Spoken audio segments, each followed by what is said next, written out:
Hi everyone. तो देखते हैं एक बहुत इम्पोर्टेंट चैप्टर जिसका नाम है डेमोक्रेसी एंड ये क्लास 9 का चैप्टर है सिविक्स का। तो देखिए, सबसे पहले हम समझते हैं कि डेमोक्रेसी क्या होती है। डेमोक्रेसी एक ऐसा फॉर्म ऑफ गवर्नमेंट है जिसमें उसका जो रिप्रेजेंटेटिव होता है या जो लीडर होता है या जो सरकार बनती है उसको उसके देश की जनता इलेक्शन में वोट डाल के इलेक्ट करती है। मतलब कहने का मतलब है कि डेमोक्रेसी एक ऐसी फॉर्म ऑफ गवर्नमेंट होती है उसमें जितनी भी पॉपुलेशन होती है कंट्री की, हर एक पॉपुलेशन, जैसे इंडिया में जो 18 ईयर्स के जब हम हो जाते हैं तो we have right to vote. 18 year से जो छोटे होंगे वो नहीं दे सकते। After 18 year every citizen of a country is responsible to right to vote. कि हर 18 साल के बाद हर इंसान को वोट देना ज़रूरी है इंडिया में। ठीक है। तो जब हम सब पूरी जितनी भी आम जनता है, जब वो सब एक इलेक्शन जब होता है और वोट डालते हैं और एक अपना रिप्रेजेंटेटिव चुनते हैं, उसी को कहते हैं डेमोक्रेसी, जिसमें जनता के पास अधिकार है कि अपना रिप्रेजेंटेटिव या अपनी सरकार खुद चुनिए आप। ठीक है।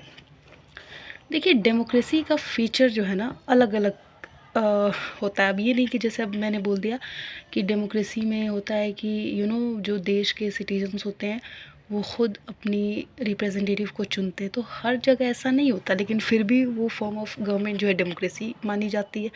तो क्या डिफरेंसेस होते हैं, चलिए देखते। एक तो मतलब देखिए, दो तरीके का यहाँ पे डिफरेंस है। एक तो डेमोक्रेटिक गवर्नमेंट जो होती है वो क्लियर डेमोक्रेसी के रूल्स को, सेट ऑफ नॉर्म्स को फॉलो कर रही होती है। और दूसरा जो होता है उसमें बस डेमोक्रेसी दिख रही होगी आपको, लेकिन उसमें डेमोक्रेटिक फॉर्म ऑफ गवर्नमेंट के पूरे रूल्स फॉलो नहीं किए जाते। जैसे अगर हम पाकिस्तान के एग्जांपल से समझे तो अक्टूबर 1999 में जो नवाज़ शरीफ है उनकी सरकार होती है, मतलब वो पाकिस्तान के प्रेसिडेंट होते हैं। और जो परवेज़ मुशर्रफ होते हैं वो मिलिट्री के हेड होते हैं। तो वो क्या करते हैं, वो तख्ता पलट कर देते हैं। कहने का मतलब है वो नवाज़ शरीफ से उनकी कुर्सी छीन लेते हैं। कैसे? परवेज़ मुशर्रफ जो है, क्योंकि पाकिस्तान में मिलिट्री को काफ़ी स्ट्रॉन्ग रखा गया है, तो मिलिट्री के हेड होते हैं, तो फिर उनको वो हटा देते हैं नवाज़ शरीफ को और ख़ुद चीफ़ एग्जीक्यूटिव बन जाते हैं। उसके कुछ टाइम बाद वो प्रेसिडेंट भी बन जाते हैं नवाज़ शरीफ से उनकी पावर को छीन के। और क्योंकि अब जाहिर सी बात है कि अब वो अगले 5 साल के लिए प्रेसिडेंट हो गए, तो फिर जनता से पूछा जाता है कि आप क्या ये परवेज़ मुशर्रफ जो बने हैं प्रेसिडेंट पाकिस्तान के, तो आप लोगों को क्या लगता है सही है कि नहीं? तो उन्होंने 2002 रेफरेंडम पास कर दिया था, क्योंकि लोग कह रहे थे कि ये माल प्रैक्टिस है, फ्रॉड है, गलत तरीके से ये बने हैं। तो जब 2002 का रेफरेंडम इन्होंने कर दिया, इशू कर दिया, तो फिर लोगों की बोलती बंद हो गई। उसके बाद परवेज़ मुशर्रफ ने क्या किया, लीगल फ्रेमवर्क ऑर्डर को पास किया, जिसके थ्रू क्या होता है कि जो नेशनल और स्टेट असेंबली है उसमें वोट दे के ही गवर्नमेंट को चुना जाएगा, लेकिन जो हेड होते हैं वो मिलिट्री के ही हेड मेन माने जाते हैं। मतलब जैसे हमारी कंट्री में प्रेसिडेंट होते हैं, उनका पावर ज़्यादा होता है प्राइम मिनिस्टर, लेकिन वो सिर्फ साइन करते हैं, बाकी सारे डिसीजंस तो प्राइम मिनिस्टर लेते हैं ना। तो कुछ इसी तरीके का है, मतलब वहाँ पे प्रेसिडेंट होता है, प्राइम मिनिस्टर नहीं होता। नेशनल और स्टेट असेंबली में वोट डाल के चुने जाते हैं रिप्रेजेंटेटिव, लेकिन उनके पास ज़्यादा राइट नहीं होता, मिलिट्री के पास ज़्यादा राइट होता है। तो ये क्या है? क्या ये डेमोक्रेसी है? जो जिस लीडर को जनता ने चुना वो रूल कर रहा है पाकिस्तान के अंदर? नहीं, बल्कि जनता ने किसी और को वोट डाला, वो किसी और को चाहती थी, लेकिन मिलिट्री स्ट्रांग होने के कारण वहाँ पे सरकार बनी किसी और की। तो जैसे वहाँ पे पहले नवाज़ शरीफ थे तो उनको जनता ने चुना था, वो डायरेक्ट बने थे, तो वो डेमोक्रेसी हो सकती थी। लेकिन अब क्योंकि परवेज़ मुशर्रफ ने माल प्रैक्टिस के थ्रू फ्रॉड किया, तो ये डेमोक्रेसी का फॉर्म नहीं है। ठीक है। और इसके अलावा अगर हम बात करें चाइना की, तो देखिए चाइना में क्या होता है कि 5 साल पे इलेक्शंस किए जाते हैं, प्रेसिडेंट ही होते हैं वहीं पे भी इलेक्ट। तो नेशनल पीपल कांग्रेस पार्टी है वहाँ पे। ठीक है। तो वहाँ पे नेशनल पीपल कांग्रेस, उसके बाद CCP, communist China communist party, या क्या फुल फॉर्म है, उसी पार्टी को बार बार जिताया जाता है और उसी पार्टी से सरकार बनती है। तो कहने का मतलब है कि चाइना में भी भले ही 2 पार्टी हैं, लेकिन सीसीपी ही हर बार आती है सरकार, मतलब पावर के अंदर। तो ये भी डेमोक्रेसी का फॉर्म नहीं है। क्यों? क्योंकि पार्टी 2 थी, वोट किसी को भी मिल रहा है, लेकिन सीसीपी को ही एडवर्टाइजमेंट किया जा रहा है, और सारे जो लीडर्स हैं ये फ्रॉड कर रहे हैं, और सीसीपी पार्टी चाइना में आती है, कम्युनिस्ट पार्टी ऑफ चाइना है। मेक्सिको की बात करें तो देखिए मेक्सिको में 6 साल पे इलेक्शन होता है, ठीक है। और 1930 में मेक्सिको में क्या हुआ कि इलेक्शन करवाए गए तो एक ही पार्टी वहाँ पे भी जीतती है, PRI बार बार। बाकी और जो पार्टीज़ है, जो इसकी अपोजिशन पार्टीज़ हैं, उनके पास इतना कोई राइट नहीं है, उनकी कैंपेनिंग्स इतनी नहीं कराई जाती। ज़्यादा से ज़्यादा PRI को ही कैंपेन किया जाता है, इसी के बैलेट पेपर इशू किए जाते हैं और पोस्टर्स वगैरह भी ज़्यादातर, मतलब ज़्यादातर प्रमोशन इसी पार्टी का किया जाता है, PRI का। और मेक्सिको में बार बार यही पार्टी आती है। तो क्या ये डेमोक्रेसी का फॉर्म हुआ? बिल्कुल नहीं हुआ। क्यों? क्योंकि डेमोक्रेसी में अगर इलेक्शन हो रहा है तो उसका फ्री एंड फेयर होना ज़रूरी है, वरना वो डेमोक्रेटिक कंट्री में वो इलेक्शन वैलिड नहीं माना जाएगा। फ्री और फेयर से मतलब है कि हर पार्टी अपने आप को अपने लेवल पे जाके लोगों पे इंट्रोड्यूस करे। तो मेक्सिको में ऐसा हो रहा है? नहीं हो रहा है। एक ही पार्टी जीत रही है। चाइना में भी एक ही पार्टी जीत रही है। तो ये डिफरेंसेस हैं बेसिकली। ये अगर हम बात करें सऊदी अरेबिया की, तो देखिए सऊदी अरब में वुमेंस को 2015 तक कोई भी राइट नहीं था, मतलब राइट टू वोट उनके पास नहीं था। वुमेंस वोट नहीं डाल सकती थी। तो क्या ये डेमोक्रेसी में ये प्रिंसिपल लगेगा? नहीं लगेगा। क्यों? क्योंकि डेमोक्रेसी में, डेमोक्रेटिक फॉर्म ऑफ गवर्नमेंट में, मेल हो फीमेल हो, irrespective of your gender, everyone is responsible for right to vote. इसीलिए सऊदी अरब में भी डेमोक्रेसी सिर्फ शो करने के लिए डेमोक्रेटिक फॉर्म ऑफ गवर्नमेंट है, but in reality it is not. Zimbabwe की बात करें तो ये ब्रिटेन की कॉलोनी रही है, जहाँ पे वाइट माइनॉरिटी अपना रूल करते थे। 1980 में इंडिपेंडेंस मिला था, लेकिन वहाँ पे इंडिपेंडेंस भी मिला तो एक ही पार्टी के प्रेसिडेंट बार बार आ रहे थे, जानू PF के। तो बार बार ये फ्रॉड करके आ रहे थे। और कोई भी कंट्रीज़ जो थी, मतलब उस कंट्री के अंदर कोई भी पार्टी अपना प्रमोशन नहीं कर सकती थी, अपना कैंपेन नहीं कर सकती थी, या TV न्यूज़ चैनल्स वगैरह पे इनके एड्स नहीं दिखाए जाते थे, या इन पार्टी के बारे में ज़्यादा चर्चा नहीं किया जाता था। तो कहने का मतलब है कि जिम्बाब्वे के अंदर भी डेमोक्रेसी एग्जिस्ट नहीं करती कम्प्लीटली। कहने को तो डेमोक्रेसी है, लेकिन डेमोक्रेसी क्या है कि जनता जिसको वोट दे रही है वो है। लेकिन यहाँ पे तो एक ही पार्टी अपना कैंपेन बार बार करवा रही है और ख़ुद को उभार रही है, बाकी पार्टीज़ का कहीं नामो निशान नहीं है। तो it is completely not a democracy. तो 2017 में जिम्बाब्वे के प्रेसिडेंट की जब असलियत सामने आती है तो उनको प्रेसिडेंट के पद से हटा दिया जाता है। इसके अलावा अगर हम बात करें तो देखिए डेमोक्रेसी क्या होती है। डेमोक्रेसी के कुछ फीचर्स ऐसे होते हैं कि डेमोक्रेटिक फॉर्म ऑफ गवर्नमेंट वो होगी where the power of electing the representative will be in the hand of people, मतलब कि the representative will be elected by its people.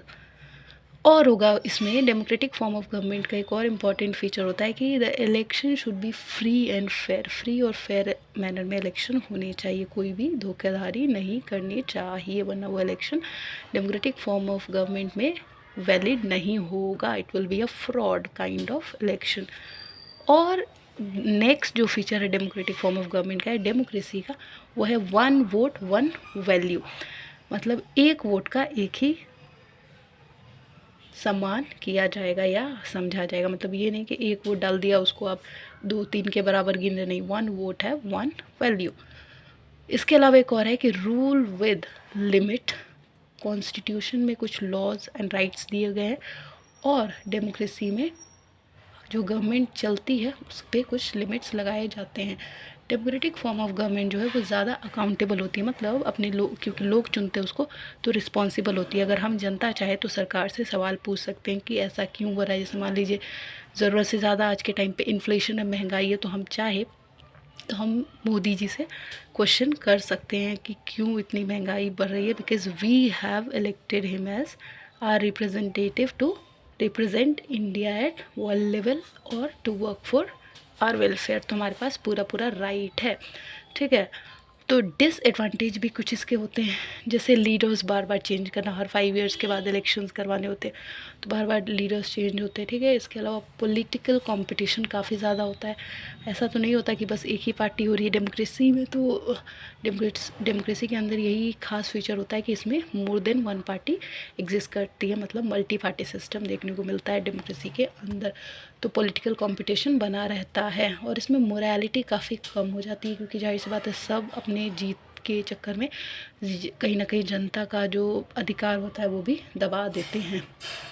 और इसमें खुद डिसीज़न लिया जाता है, मतलब डेमोक्रेसी में सरकार ही ज़्यादातर डिसीज़न लेती है। हमने तो एक बार इलेक्शन में उनको वोट डाल के जिता दिया, अब डिसीज़न वही लेती है सरकार। तो ये कुछ होते हैं डिसएडवांटेज भी होते हैं इसके।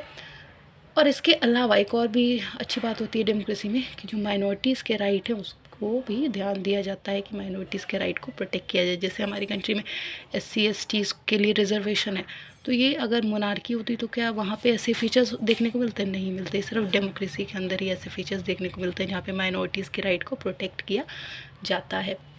इसके अलावा अगर हम बात करें तो जैसे डेमोक्रेसी एक बेस्ट फॉर्म ऑफ गवर्नमेंट है, इसका एक एग्जांपल भी हमारी हिस्ट्री में देखने को मिला था जब 1958 टू 1961 के टाइम पे फेमाइन आया था।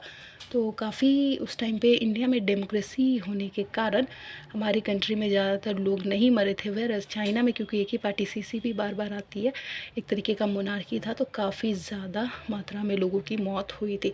तो अगर चाइना में भी मल्टी पार्टी सिस्टम होता तो शायद इतनी मौत नहीं होती जैसे इंडिया में नहीं हुई थी। तो डेमोक्रेसी फॉर्म ऑफ गवर्नमेंट में इसलिए एक्शन जल्दी जल्दी होते हैं क्योंकि अगर मान लीजिए रूलिंग पार्टी है, अगर वो एक्शन नहीं ले रही है तो अपोजिशन पार्टी उसको अपोज करेगी और फोर्स करेगी कि आप इसमें ध्यान दीजिए और जल्दी से जल्दी फैसला कीजिए। इसीलिए चाइना में ज़्यादा लोगों की मौत हुई थी। अगर वहीं पे मल्टी पार्टी सिस्टम होता तो काफ़ी लोगों की जान बच जाती। इसके अलावा अगर हम बात करें तो जो डेमोक्रेसी में डेमोक्रेटिक फॉर्म ऑफ गवर्नमेंट है वो अकाउंटेबल होती है। यहाँ पे डिसीज़न मेकिंग काफ़ी इजी होता है क्योंकि लोग डिस्कशन करते हैं और ज़्यादातर यहाँ पे जो डिसीज़न लिया जाता है वो बाई चांस ही कभी रद्द किया जाएगा क्योंकि सबके डिस्कशन के बाद ही फैसला लिया जाता है, तो सब अग्री करते हैं उस चीज़ से। जैसे मनी बिल की बात ले लीजिए, money bill pay dominance Lok Sabha का होता है, लेकिन एक बार वो 14 डेज़ मतलब राज्यसभा के पास जाता है रिकन्सिडरेशन के लिए। 14 डेज़ तक वो रख सकती है ज़्यादा से ज़्यादा, लेकिन उसके डिसीज़न को या उसके एडवाइस को मानना ना मानना लोकसभा पे है। लेकिन यहाँ पे डिस्कशन तो हुआ ना, तो ये खासियत होती है डेमोक्रेटिक फॉर्म ऑफ गवर्नमेंट की। और ये जो है डेमोक्रेटिक फॉर्म ऑफ गवर्नमेंट हमें मदद करता है अपने जो मतलब गवर्नमेंट है उसको मिस्टेक सुधारने की। कैसे? जैसे अपोजिशन पार्टी एक पार्टी गलत करेगी तो दूसरी पार्टी उसको अपोज करेगी, तो मिस्टेक्स गलतियां होने के चांसेस बहुत कम हो जाएंगे। और इसमें पॉलिटिकल इक्वालिटी भी देखने को मिलती है इस फॉर्म ऑफ गवर्नमेंट में। तो कहने का मतलब है कि democratic form of government is also one of the best form of government because it is responsible to its people, because the representative of this form of government, democratic form of government, is chosen by its people, or democratic form of government is more answerable than any other form of government.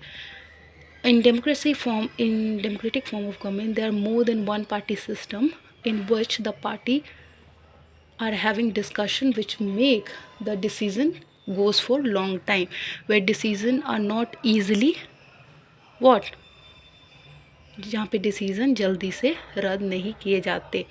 तो ये था democratic form of government. और India जैसी country में democratic form of government काफ़ी suitability के साथ काम करती है। हमारे कॉन्स्टिट्यूशन मेकर्स ने काफ़ी कुछ ऑब्जर्व करके ही इस फॉर्म ऑफ गवर्नमेंट को अपनाया था, and it is really working good. Because आज आप देख सकते हैं कितने साल इंडिपेंडेंस को हो गए, फिर भी हमने आज तक अपनी फॉर्म ऑफ गवर्नमेंट को नहीं बदला, which means that our constitution makers really have a far vision that this form of government will be a good and suitable form for our own country, and it has been proven. So yes, democracy is one of the best form, and if it's clear, then you know what you have to do. You have to subscribe the channel, like the video. Thank you.